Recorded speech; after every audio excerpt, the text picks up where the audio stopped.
Howdy, it's Jim Morado, and today we're in Hartsville, Tennessee. I actually made this video in early March 2021. A nice little town. There's a little kind of drive-through liquor place slash gas station slash convenience store. Kind of just a good point of reference when you're driving around Hartsville, Tennessee. We stopped here on the way back home to the central Kentucky area after a nice little trip to Nashville, Tennessee on a recent extended weekend, mostly doing just Civil War stuff. Hartsville, Tennessee has been on my list for a while. I've wanted to stop there for quite a while just to do their pretty spectacular, pretty long 17 stop driving tour concerning the Battle of Hartsville, which took place December 7th, 1862. This is pretty much a fairly significant stop if you're interested in John Hunt Morgan and some of the more significant battles in Tennessee. And this little town, and it is little, I'm not even sure what to compare it to. We drove downtown. There's a little courthouse that looked kind of empty. There's several churches, a few little businesses. There was a taco place that I thought looked pretty neat, and I'd like to get back here just to go to that taco place because it looked pretty cool. But it is a very small, very rural town. We passed a lot of farms too, but it's a neat town, and it has a lot going for it. If you're looking to get away from bigger cities, I believe it's a little bit less than an hour from Nashville, maybe about an hour. And it's just a small, rural, farming type community. And, man, if you just want to drive around a little town, that's not crowded with big box stores and stuff like that, this is a nice town to spend a day. And I kind of underestimated their driving tour. It's 17 stops. And man, you're going to be driving all over the place, and you're going to be doing a lot of really scenic country driving. And here's their little downtown area. We stopped here for a bit, and this is about as lively as this area gets. And it's still a very pretty downtown area. The taco place I mentioned is just right ahead of us. There's a monument to the Civil War there. Couple markers, but really not a ton going on. But once you do this driving tour, and I thought this driving tour would take us, maybe an hour or two. It took us a good chunk of a morning. We were there a lot longer than we expected to be, and I'm not complaining about that because it's a nice area and we had the time. We also used a map we got online, and that probably wasn't the best thing for us. I've since found another online map that's more helpful. Also, the stops, we didn't do the tour exactly in order, for what that's worth. I wanted to mention too, you definitely will want to have some sort of a map handy. Don't do what we did and show up without a map and just assume that one of the local businesses or the courthouse might have a box with a nice map for you to go off of. In fact, I wish we had printed out a map before we got down here. That would have been more convenient. And there's the courthouse, there's that monument I mentioned. If you go to is it Trousdale County tn.gov/visitors/tourism/Civil War _tour.php. I'm sure if you Google the Trousdale, Trousdale, County, Tennessee Civil War driving tour, that's about the best resource. They've got a map and they've got a little write-out on each of the 17 stops. So that's going to be your best source. Print that map out before you go. Do a little planning before time. Unlike me, do what I did not do, and you'll that printed out map will be very helpful. Luckily, my wife was with me this day. She's good with directions. but we could have done better. Also wanted to mention some of these tour stops are a little confusing, at least when we started out going off the map we did. There's 17 stops, and we noticed on at least a couple the sign was missing. Also, on a couple spots, the signs are turned. They're turned a certain way. I mean, if you're going both ways down the road, at certain stops, you might not notice them. You'll see at the back of a sign, but you're not. It's not clearly marked both ways. So keep that in mind if you're doing this driving tour. Again, it was just a really nice kind of farming community, and we enjoyed driving down a lot of these spots. A couple of stops also, you're kind of getting into private property. The signs told us, go this way to see, to see this site. Well, there was a posted sign kind of right in that area, so you couldn't really go as far as we thought you probably needed to. And always would advise never to trespass. So we got close to a couple of stops, but we might not have got to the actual spot. And with most towns, terrain changes. At least the descriptions they provide of each stop gave you a pretty good idea of what happened in a particular area. Of course, some of the buildings and some of the places mentioned are just simply no longer there. So, you stop at a stop, and, a house that might have been there in 1862 is long gone. So anyway, yeah, but again, man, hats off to this little community for doing a 17 stop driving tour, and that's kind of epic. I mean, I've been, some spots do significantly less stops than that. 17 stops, that's a pretty good drive. And yeah, so we did a lot of driving this day. Again, here's the little kind of center of town, and we stopped here for a bit to Google some maps and all. Oh, and I did want to mention that the town actually has produced a podcast driving tour, and it's you can get it anywhere you get your podcasts, but it's just the Battle of Hartsville, and it kind of gives a description at each of the 17 stops and a nice intro. We ended up not using that though, since we were kind of going out of order, and we just sort of went off the information we found online. But yeah, that might be fun to do while listening to that podcast. We did listen to some of it. I was hoping the podcast would have more of a, some driving directions, but it did not have that. So yeah, keep that in mind. Yeah, and I guess that's about it. We did go to a lot of these stops out of order, so I've gone back and tried to re-edit this to where they are in order. Like I said, this is just some nice, very nice scenic rural driving. We had to be careful as we went by a couple of farms because there were chickens out in the road. And if that doesn't sound like a nice way to spend a Sunday to you, you might want to have your head checked. I always love driving by, nice little farm areas in little rural, Kentucky, Tennessee areas like this.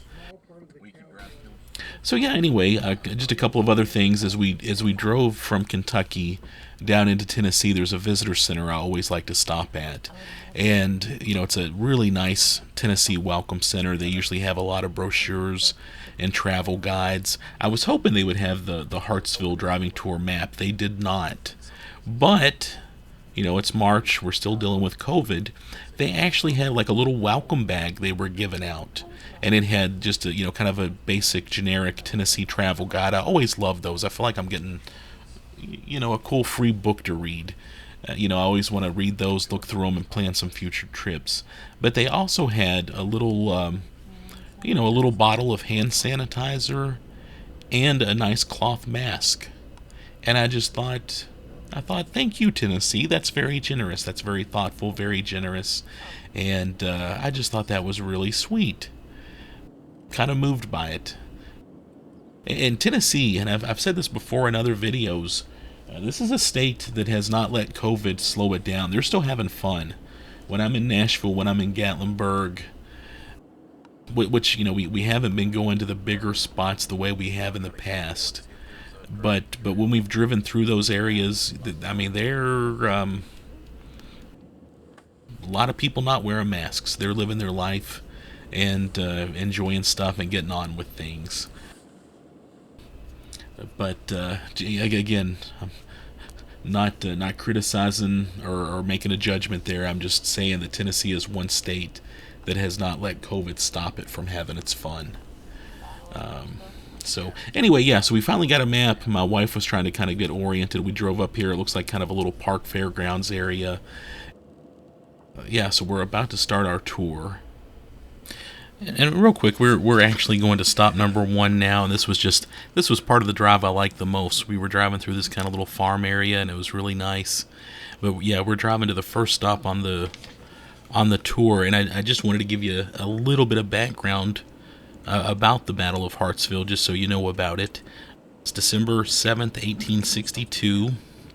It was the opening of the Stones River Campaign, and U.S. General Rosecrans moved the Army of the Cumberlands out of Nashville towards Murfreesboro, and Braxton Bragg, CSA, and the Army of Tennessee had retreated there after their loss at Perryville, here in Kentucky. John Hunt Morgan was ordered to move to the area and pretty much just mess with Rosecrans to try to prevent him from foraging and to just pretty much just to annoy him. And Morgan had a group of about 1,300 men, mostly Kentuckians, and they surprised a Union brigade of over 2,000 in a morning attack here at Hartsville. The U.S. group was under Absalom Moore, and Moore surrendered to the much smaller force of John Hunt Morgan, pretty much just because they were so unprepared and so surprised. 9 miles away, there was another Union group of Union soldiers, and they could hear the battle, but they weren't able to move quickly enough to join in and help out with that battle. Morgan took over 2,000 prisoners, and he also came away with a wagon train full of supplies, which was beneficial. Joseph Johnson recommended Morgan for brigadier generalship, and Jeff Davis would personally promote him. And I think, just in a nutshell, that should give you a little bit about the battle, just so you've got a little bit of background on it. And as we're driving around, I did see some historic markers, a couple, not a whole lot, and I'll try to read those to you too. But yeah, again, I mean, check out that drive. This is the kind of stuff I live for. I love driving down a little road like this with not a whole lot of buildings in sight. So yeah, it was just a very, very pleasant day. Not, yeah, maybe an hour from Nashville. And this was a good stop. You know, we left a nice weekend trip in Nashville. We got up early. We're coming back home towards Lexington, and this was just not exactly a halfway spot. It did add a little bit of time to our travel on the trip, but it was conveniently located. It was a good time to stop and check it out. Watch out for critters running across the road too. It's rural Tennessee, so that kind of stuff happens. Yeah, sorry about that camera work too. And yeah, as we're heading out to stop number one, let me go ahead and just read from the website about stop number one, so you know what that's about. Stop number one is Puryear's Ferry. Not exactly sure how that's pronounced. I believe it's Puryear's Ferry. Arriving from Lebanon across the river at 10 p.m. on the night of December 6th, 1862, Colonel John Hunt Morgan assembled his troops for their crossing of the Cumberland River. Wanting to cross in 5 hours, he sent Colonel Basil Duke's cavalry a few miles down the river to cross. Morgan, with the artillery, infantry, and a small part of the cavalry, began the difficult task of moving horses, heavy cannons, and men across the swollen Cumberland in 2 leaking flatboats that had been supplied by a local citizen, 74-year-old Oliver Goldsmith, Ollie Dickerson. Dickerson was sent to prison for this, but was paroled after 6 months. Due to the harsh conditions, the crossing took 7 hours instead of the allotted 5. Yeah, okay, so that tells you a little bit about stop number 1, which we're looking down that road right there. Look down that road, and it was posted kind of a private road, so we did not drive down it. And again, we're kind of out in the middle of very, very rural Tennessee. I didn't want to trespass. I grew up in rural Kentucky, and I know how some people aren't thrilled with you trespassing. So that's as close as we got to stop number 1. And again, let me mention real quick. Okay, now, yeah, this is we're on kind of a separate. We're going in a different direction now because, like I said, we did some of these stops out of order. So if you're, I guess I just want to say, don't use this as a reference for how to get to stop 1, 2, 3, 4, 5 in order, because we did not do those stops in order. And also, we got a little confused. Stop number 2, there were some labeling issues on a couple of the maps on the main map we were looking at. And as I kind of go back and recheck some of this stuff, there was a little bit of confusion. So we're just kind of hanging out, trying to figure out what's where. According to one maps, I believe this was going to be stop number 4. But we were trying to get from here to stop number 2. So yeah, anyway, I guess what I'm trying to say is enjoy the scenic views as you watch this, and I'll try to point out the specific stops as we get to each one of them. But yeah, do not use this video as a reference for how to get from one point to the other. Take a map with you. Hopefully you just might watch this if you're not going to be able to ever make it out to Hartsville. Hopefully you can watch this and enjoy it. Or if you're planning on going to Hartsville, maybe you can just use this as a reference once we get to each stop. Yeah, and before we get to stop number 2, I wanted to read a little bit from the historic marker at the courthouse. It gives kind of a nice rundown of the battle. And it mentions that following the defeat of Confederate General Braxton Bragg's invasion of Kentucky, August through October 1862, in which Colonel John Hunt Morgan's cavalry played an active role, the Confederates retreated to Tennessee. Bragg ordered Morgan to raid and harass rail lines and Federal troops in both states. In December 1862, Morgan attacked the Union garrison at Hartsville, then occupied before the Federal force 9 miles west at Castellian Springs could come to the garrison's aid. And then it goes on. Morgan's most successful raid in Tennessee came on December 7th, 1862, when he inflicted a lopsided defeat on a Federal garrison near Hartsville, a mile south of here. Morgan and his men captured the entire 39th Brigade of the Army of the Cumberland under the command of Colonel Absalom B. Moore. After observing that the brigade was isolated at its post at Hartsville, Morgan decided to attack. The miserable weather had lulled the Federals into a false sense of security. Morgan's combined force of cavalry, infantry, and artillery marched more than 30 miles on muddy roads and then crossed the icy Cumberland River to get into position.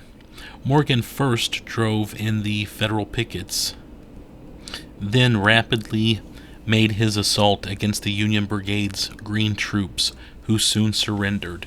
Because the Union Brigade had never been under fire, the speed and skill with which Morgan's veteran cavalrymen executed the bold plan secured its success. In recognition of Morgan's accomplishment, the Confederate War Department confirmed his recent promotion to Brigadier General. Later that year, Morgan and General Nathan Bedford Forrest met near Lebanon. 40 years after the event, Colonel Basil Dukes wrote that Morgan and Forrest compared notes about their tactics. When Morgan asked Forrest how he succeeded despite an overwhelming Federal presence, Forrest replied, "Oh, I just took the shortcut and got there first with the most men," usually rendered as "get there first with the mostest." That's a very famous Nathan Bedford Forrest quote. At Hartsville, Moore had the most, but surprise and inexperience were on Morgan's side. And then there's just a little quote: "You gentlemen will have to whip and catch these fellows and cross the river in 2 hours and a half, or we'll have 6,000 more on your backs." And that's General John Hunt Morgan to his officers, referring to the federal garrison at Castellan Springs. So yeah, that was the historic marker in front of the courthouse that we saw back at the beginning of the video. Always interesting when you bring Forrest into the discussion. I always think of Forrest as kind of a pre-Chuck Norris, somewhat of a Paul Bunyan character, especially after the Civil War. It seems that stories of Forrest and what he could do were just inflated, even though he obviously had a ton of luck throughout the war and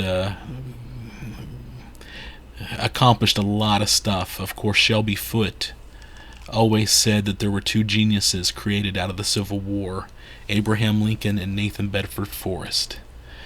But this particular battle is all John Hunt Morgan. You know, it's always interesting reading about what guys like Morgan could do against an army twice its size. You know, and I mentioned a moment ago that on this particular trip we went down to Franklin, Tennessee. We went to Columbia, a couple towns I've been to several times now. We also stopped in Spring Hill, Tennessee, and I'll put up some more videos about those places if I haven't already. But you know, people always talk about Gettysburg being like a Disneyland for Civil War enthusiasts. There are some other spots that if you're into the Civil War, you can have a whole lot of fun. And I definitely think of that little area kind of south of Nashville as, you know, an area that if you're into the Civil War, man, you can really spend several days touring, you know, battlefields, forts, houses. You've got Stones River in Murfreesboro, Fortress Rosecrans. You've got, you know, several things in Franklin, several house tours you can do. It's really, really amazing. And especially, you know, if you add in Hartsville and some of these little areas. And Nashville has a ton of Civil War history right there. If you ever went to the old ballpark in Nashville where the Sounds played, they've built a newer one the last few years, but the old ballpark was literally right there on the fort. And, you know, I don't think people quite grasp how much Civil War history is just, you know, within an hour drive of Nashville, Tennessee. Yeah, and there we go. There's the stop number 2 marker. And let me go ahead and read to you about stop number 2 according to the county website for this driving tour. Stop number 2, home of Colonel James Deering Bennett, commander of the 9th Tennessee Cavalry, of which many local men were a part. Most of the 9th Cavalry were men from Hartsville, Coatesman, now Westmoreland, and Richland, now Portland. Earlier in the war, Bennett had formed the 7th Tennessee Cavalry Battalion. Colonel Bennett was reported to be a fine man who was respected by his troops. He died of typhoid pneumonia on Morgan's 2nd Kentucky raid in Elizabethtown, Kentucky on January 23, 1863. I believe I've put up a video about that also if you look elsewhere on my YouTube channel. He was brought back to Hartsville by his faithful servant Jeff and buried here. 14 years later, his widow, Martha Hutchison, had his body reinterred into the Hartsville Cemetery. Okay, there's a little information there about stop number 2.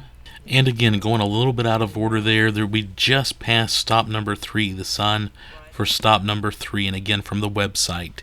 At this site was the blacksmith shop of Andrew Jackson, A.J. Hager, 1824 to 1918. This was the planned rendezvous point for Morgan and his men. Taking 30 minutes from Puryear's Ferry, Morgan arrived about 5:30 with Colonel Thomas Hunt, commander of the infantry. Colonel Duke found, having been sent further downriver and having trouble finding a place to cross, arrived only minutes before Morgan. After arriving at the predetermined crossing, which is thought to be Averett's Ferry, Duke found the river too high to cross. Therefore, his scouts directed him to a ford that was far from any known road, which was believed to be the area that became known as Watson's Landing. A narrow bridle path was the only access to the river, with each mount and man going down the slippery path led by Colonel Bennett's 9th Tennessee. The men plunged into the river from a 4-foot ledge. Most of the men became completely submerged in the freezing water. The first men across built fires to warm themselves, but 15 men were so badly frozen they had to be left behind. By 3 a.m., with fewer than half his men across the river, Duke realized he had to hurry to meet Morgan, leaving the other half of his men on the south side of the river with orders to hurry on. At this spot, Colonel Morgan, Duke, and Hunt prepared their final plans for the attack on the Federal camp just 2 miles to the east. Yeah, and I'm so sorry, I'm getting a little behind here. I'm lagging. We just went past stop number 4 as I was reading to you about stop number 3. So let me tell you a little bit about stop number 4. And again, according to the website, stop number 4, here was the home and burial site of Letty Halliburton, 1796 to 1865. This lady was instrumental in helping many of the wounded after the battle. A yellow flag was hoisted above her home, a sign for wounded that this was a place for help. After the battle, wagons with wounded soldiers were here for case. She used her entire supply of bed linens as bandages for the Confederate wounded, as they then occupied every room of her home. Dr. John Orlando Scott of the 2nd Kentucky, and the only Confederate surgeon left after the battle, said, "It is a grand sight to see the men in blue assisting his brother in gray in all kinds of affection." So yeah, okay, stop number 4. We're going to stop number 5 now. Yeah, we went through that nice downtown area again, and now, like I said, we're going out towards stop number 5. And before we overshoot that one, let me go ahead and read to you from the website what it says about stop number 5. And speaking of overshooting, we actually will overshoot and then come back around to it. Like, again, the signs are one-sided, and sometimes they're facing one direction down the road. So you sometimes have to look for like a blank sign to catch where you're going. So we're going to physically overshoot stop number 5, but then kind of come back to it. But you'll see what I'm talking about. But from the website, stop number 5, the final approach. After leaving Hager's shop, here is where Morgan detached Colonel Bennett's 9th Tennessee Cavalry to set up a roadblock on the Hartsville Castellan Springs Road and other points to cut off any escape the Federals might try to find. Bennett took the rest of his regiment to Hartsville 1 mile away.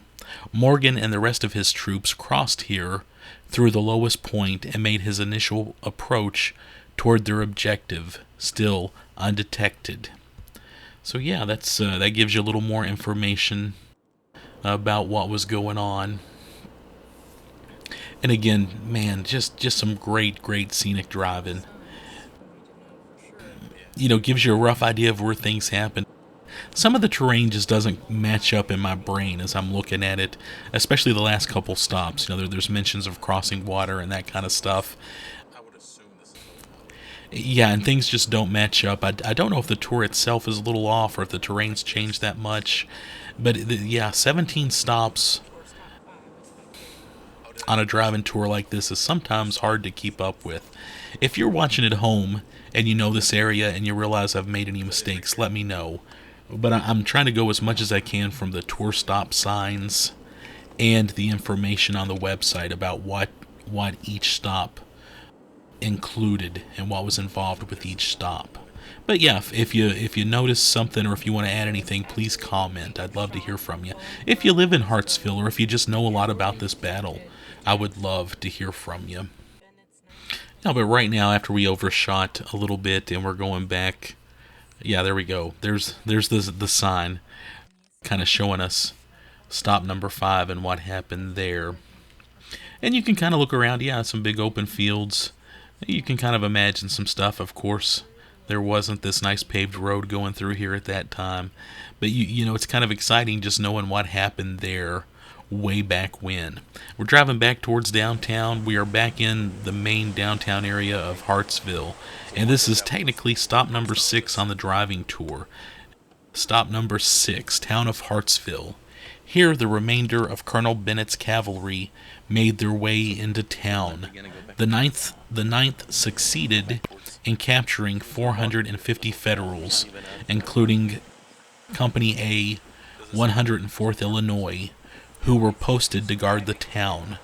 The soldiers had occupied many buildings in town, including maybe the Lockheed Hotel on the corner of Main Street and Broadway, at the site of the old Bank of Hartsville building.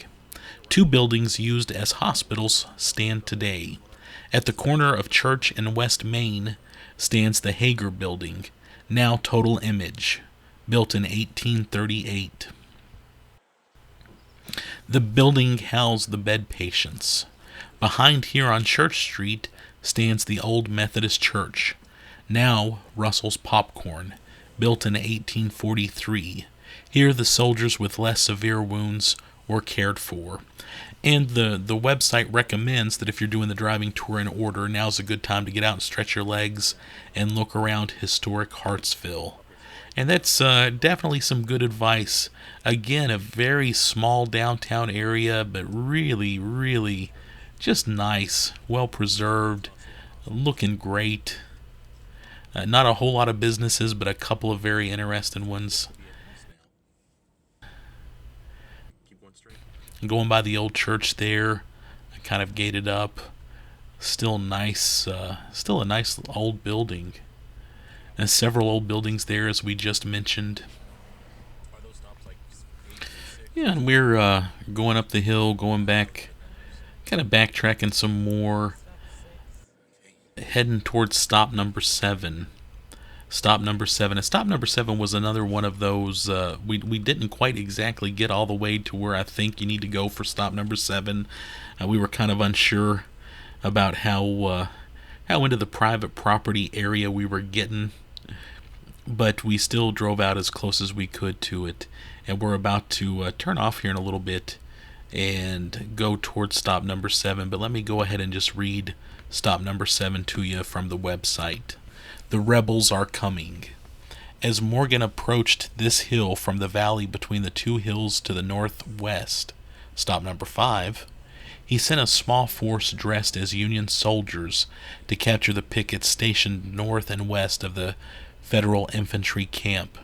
The reserve pickets observed this and fired the first alarm as Morgan approached with his main task force, the artillery, from the northwest. He dispatched Colonel Kluk's and Colonel Chenault's cavalry units towards the camp, while he accompanied Colonel Hunt and Cobb's battery southward to occupy a position to observe the Union camp and adjust their artillery firing on the Federals. I believe they meant Colonel Duke's and Colonel Chenault's cavalry units. Pretty sure that's what they meant there with stop number 7. But yeah, we kind of went up through this little, kind of a nice little residential area. Very pleasant. This nice area to retire. This would be a really nice, calm area to pick up a house, in my opinion. It just looks nice, relaxing. You're in Tennessee.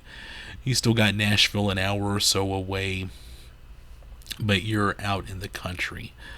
Love this kind of territory. Yeah, so we're coming up here, and we were pretty sure we were getting into private property again. It looks like some things were kind of gated up, and so we just kind of stop, and yeah, you can kind of look over towards the right was stop number 5, where we were at just a moment ago. But you can definitely get a rough idea of how they were cutting through the territory there. So yeah, we just stopped and checked it out, but we didn't go any further. We, obviously from this vantage point, you can still get an idea of what went down, what happened, what was going on. So we just stopped there, and then we backed up a bit. And we're going to pass by stop number 8 here real quick. We actually stopped there as we came into town too. But just to give you a rough idea, stop number 8, Morgan pushes on. At this point, Morgan's infantry and cavalry spread out and deployed on a low ridge overlooking the infantry camp. The cavalry dismounted. Morgan's cavalry often fought as infantry and moved to the left to flank the Federals. The infantry pushed on towards some 2,100 Federal troops who had formed a line of defense on the hill behind the Highway Department garage. The Federal artillery on this hill was forced to move back to the bluff on the river. Here the fiercest part of the battle was fought. Yeah, and we're kind of heading back at kind of what I think of as out of town. We came over here at the beginning of our trip. There's a bridge, and they're doing some sort of construction, and yeah, you can almost miss the signs here at the bridge because they're sort of obscured a little bit just by all the stuff going on with the lights now. But this is stop number 9. We were at stop number 9, and then on the other side where the other light is, we're going to stop by stop number 10. So let me read those to you real quick. Stop number 9, Cobb's Battery. Here, across the ravine, high atop this hill behind the water plant and to the right, Colonel Robert Cobb's battery set up for the artillery assault on the Federal camp upon the hill to your left. As Colonel Morgan stood there during the battle, one caisson was completely destroyed by a direct hit from the Federal cannons, killing David Watt, who was sitting upon it. Colonel Morgan's young aide, William Craven Peyton, was mortally wounded. He was taken to the home of Miss Lee, where he died of blood poisoning. And then it says, cross the bridge. Stop number 10, Stoner's Battery. Here on the south side of the river, on the elevated ground to the left, Major Robert G. Stoner set up his battery of 2 mountain howitzers. Knowing that these guns would not reach the Federal camp, his job was to keep the Federals wondering if they would turn around here and go back to the river and pause. Afterwards, Stoner's men forded the river several times, bringing a prisoner back across each time. The black side of the bluff to the right was the camp of the Union Army. The ridge ahead and to the left is stop number 7. So, yeah, okay, you've got a couple stops there, kind of at that little bridge.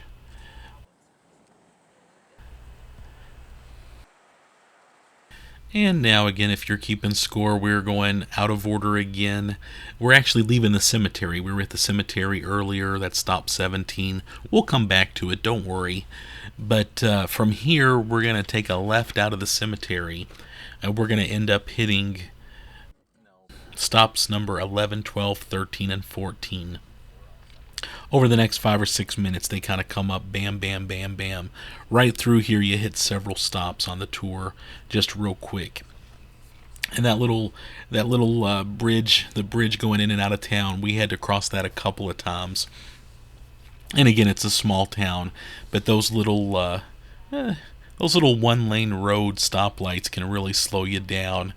And we crossed there a couple times, and that added some time to our trip. So anyway, I just wanted to point that out in case you're trying to figure out where we're at geographically.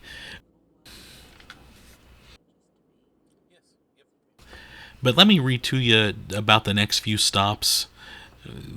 Watch the video. Try to keep up. We'll pass the stop signs. I usually do try to put the camera on the tour stop signs when we come about them. But I'll go ahead and just read those to you as we're slowly going through here. So stop number 11, Union Campsite. Arriving here from Tompkinsville, Kentucky, via the Goose Creek Valley on November 28, 1862, the Federal garrison of the 39th Brigade, 12th Division, under the command of Colonel Joseph R. Scott, relieved Colonel Joseph Marshall Harlan, later Associate Justice of the U.S. Supreme Court, of the 10th Kentucky Infantry, commanding the 2nd Brigade, 1st Division, who had been in Hartsville about 2 weeks. Whew, let me catch my breath on that one. Colonel Scott's forces consisted of the 104th Illinois Infantry, 106th and 108th Ohio Infantry, 2nd Indiana Cavalry, Company E, 11th Kentucky Cavalry, and 2 cannons of the 13th Indiana Battery. Approximately 2,400 men.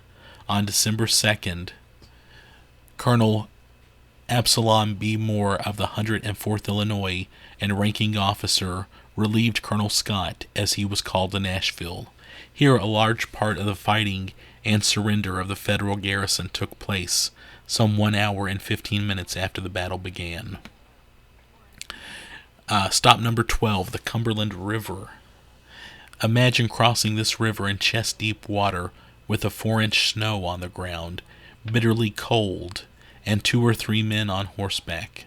It was done with such success that it still amazes not only the common man but military minds as well. Morgan sent most of his men and prisoners here to cross the ford, while sending the wagons and cannons 1/2 mile upriver to Hart's Ferry. See stop 16. And then going on to stop number 13, the battlefield and retreat. Stop here and look to the right. In the distance, a clear view in winter, is the federal camp and battlefield. Across these ravines, some 4,000 men, both north and south, were making quick time to leave this area before Colonel Harlan arrived from Castellan Springs, some 9 miles away, with 4,000 reinforcements. Of course, the federal soldiers had a little help in persuading them to do so. And then lastly, on this little short video clip I've inserted, stop number 14.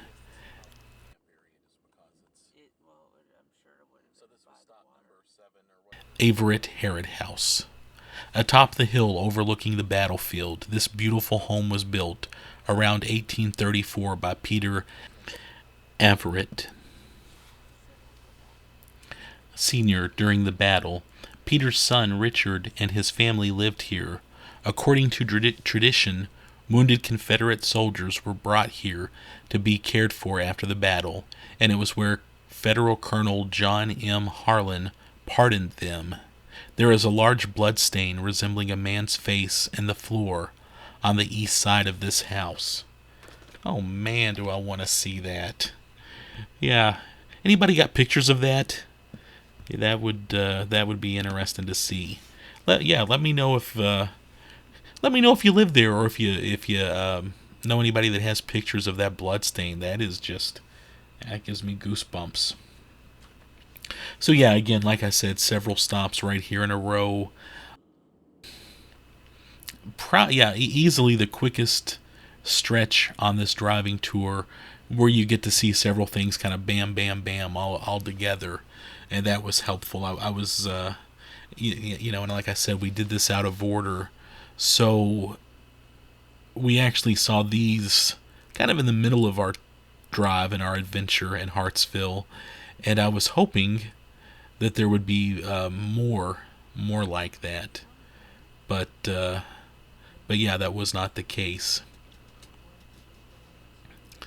But yeah, I do love driving like this, just very casual. A great way to spend a Sunday morning, checking out these stops and just looking around Hartsville, Tennessee. Yeah, and actually, as we're driving right through here, I kind of remembered, I believe right here is stop 13. And again, there's not a sign there. I don't know if maybe they didn't get around to putting one there. Maybe we missed it. Maybe it's been knocked down. But that's, that we're passing stop 13 right around here, just for a point of reference. And then we're going on down to stop 14. But yeah, so it does get a little confusing, and there's some pull-off areas here and there. Again, when you're coming around a curve and things like this, you don't want to just pull over on the side of the road if there's not a place to pull over. So yeah, I guess be careful here. There's not a lot of traffic, But I grew up in an area like this that was very rural, very out of the way, and a lot of people will drive their cars very fast coming around those curves. They're used to the terrain, they know the area, and yeah, just be careful. And yeah, then there's stop 14, that house that I mentioned earlier, that Everett Harrod house that was used as a hospital. Pretty sure that's where that was, and it's up on that hill. Pretty cool looking house. It always amazes me. I think there are some very lucky people out there that are living in homes that have history within them like that. I think that's really exciting. So yeah, that's stop 14, and we're gonna go on. And here very quickly, we're gonna hit stop 15. Again, editing around a little bit. So yeah, so I've edited some stuff out between stop 14 and 15, but we're about to hit stop 15. And stop 15, Federal Cavalry Camp. Here is the 2nd Indiana and Company East 11th Kentucky Cavalry camped and were positioned to guard Hart's Ferry. The entire cavalry force moved up to support the infantry, but participated very little in the battle. They suffered only 3 casualties, and most escaped capture. And then we're gonna be right on to stop 16, Hart's Ferry. Located some 400 yards from here at the river, Hart's Ferry was started in 1798 by James Hart, for whom Hartsville was named. From here, Colonel Morgan began his exit from Hartsville with all his captured goods, 2 pieces of artillery, ammunition, supplies, and wagons.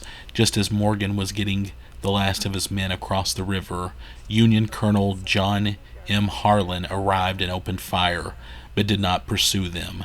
One of the cannon shots barely missed Morgan and his staff, instead hitting a tree limb above them. The Federals destroyed 3 wagons in the river as the Confederates made their exit from Hartsville. And again, stop 16, we're at this curve, not really a good pull-off spot or anything like that. And again, even 400 yards from here, I'm not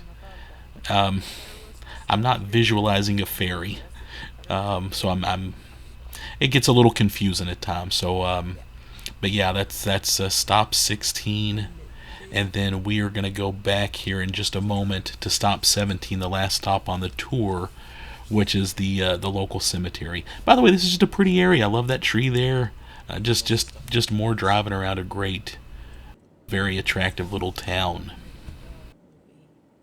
Again, my videotaping is going to be out of order, but we're going back to the cemetery, which was actually probably about one of the first stops we made when we started taping. There we go, the Hartsville Cemetery. Just another wonderful old cemetery in a little community. Lots of really, really pretty stones through here. Lots of old ones too. Go to the back of the cemetery. There is a really nice monument to the battle, and there are some Civil War era stones there also. Let me go ahead and read to you just from the website about stop number 17, the Hartsville Cemetery. This is the eternal resting place for over 50 Confederate veterans, among them Colonel James Deering Bennett, commander of the famed 9th Tennessee Cavalry. After the battle, Winslow Hart, the son of James Hart, and other citizens buried both Federal and Confederate dead on a knoll at the rear of the cemetery. Some of the Union dead were later moved and returned to their homeland or reinterred at the National Cemetery in Nashville. At the rear of the cemetery, a special monument was dedicated to the Southern men who died at the Battle of Hartsville. So yeah, that completes it. That is all 17 stops, I believe. I may have gotten a couple a little off, but yeah, that's pretty much the entire Battle of Hartsville tour done by me in March 2021, ending at the cemetery. Really interesting battle, with John Hunt Morgan, who was just all over the place. And, again, a great little town in Tennessee. Yeah, I want to go back to this town just to hit that taco place and a couple of other little businesses we saw. I did stop at that gas station slash drive-through beer place slash I believe Hunt Brothers Pizza, and it was a nice clean place, good place to stop for a break. Got a couple of drinks because we needed them as we did this mammoth tour. And I've edited, as you can see, I've edited this video down to 50, a little over 50 minutes. We had to have been there over 3 hours driving around and looking at stuff. This is a long tour with a lot of driving and just a lot to see and kind of take in. But you know that's how a Civil War battlefield battle tour should be. You know, it's not a quick one to do just for the heck of it when you're out and about. So, and I got out here at the cemetery and walked around a bit and looked at some of the old headstones. I didn't really look for any specific ones. The really old ones, the stuff relating to the battle, is here in the back, and you get that kind of nice new monument there. It gives a recap of the battle. There's 3 or 4 markers I noticed in town, and pretty much all of them just give the basics of what happened there at the battle, which is pretty quick and simple. I mean, it's not a 3-day Gettysburg kind of thing or anything like that. It's really just a couple of hours of fighting, and bam, it's over. But yeah, check those out. And you know, and it's great. As I drove through the cemetery, I didn't see any toppled stones or any vandalism or anything like that. It looks like the locals care about this place and they've kept it up. And it's just a nice little Tennessee cemetery, and I enjoyed going through it. But yeah, leave any comments. Let me know if you have any thoughts. Let me know if you've done this battlefield tour. I'd love to hear from other people who are interested in this battle and in the Civil War in Tennessee.